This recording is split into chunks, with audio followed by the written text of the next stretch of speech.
રાધે મિત્રો જય શ્રી કૃષ્ણ। ઉષા ગોહેલ આપનું સ્વાગત કરું છું। તો મિત્રો આજે આપણે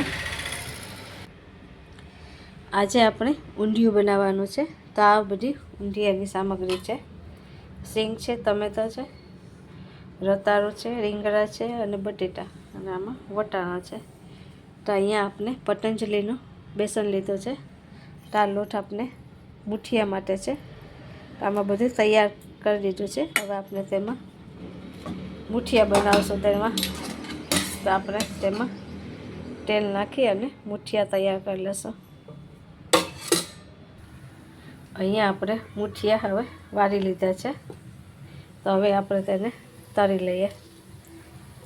તેને ધીમી આંચે મુઠિયાને તળવાના।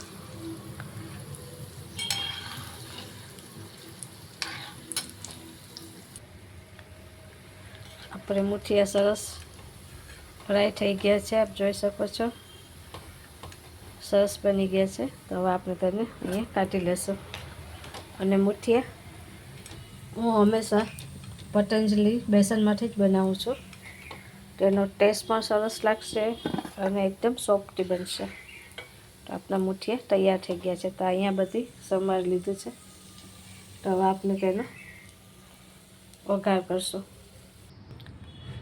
આપણે શાકભાજી બધા સુધારી લીધા છે અને ધોઈ નાખ્યા છે।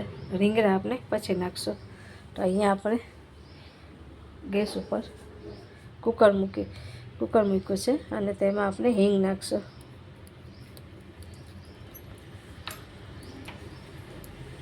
અને નાખશું તેમાં ટમેટા। આપણે ધાણા પાવડર નાખશું, મરચું પાવડર અને હળદર।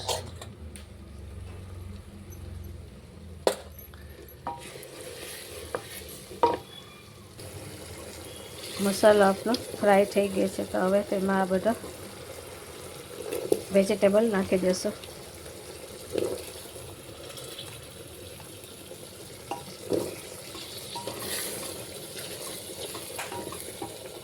અને ધીમી આંચે આપણે હલાવશું। હવે આપણે તેને ધીમી આંચે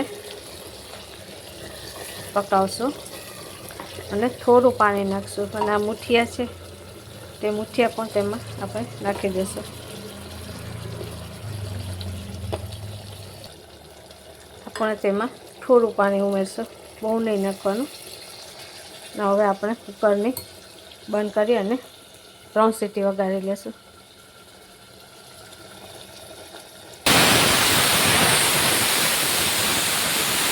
આપણે કુકરની સીટી હવે વાગી છે। તો હજી આપણે 2 સીટી વગાડી લઈશું। આપણે ધીમો કરી નાખશું અને થોડી વાર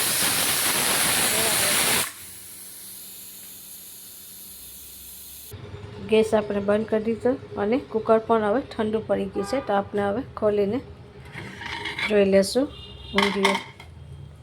તો આપ જોઈ શકો છો ઊંધિયું એકદમ મસ્તીનું બની ગયું છે, સરસ।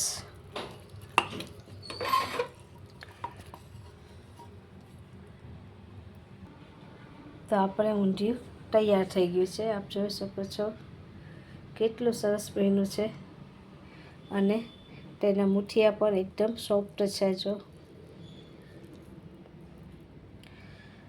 તો તમે પણ આવી રીતે એક વખત આવી રીતે કુકરમાં ઊંધિયું બનાવજો। આ મારો વિડીયો તમને ગમ્યો હોય તો શેર કરજો, સબસ્ક્રાઈબ કરજો અને લાઈક કરજો। રાધે રાધે।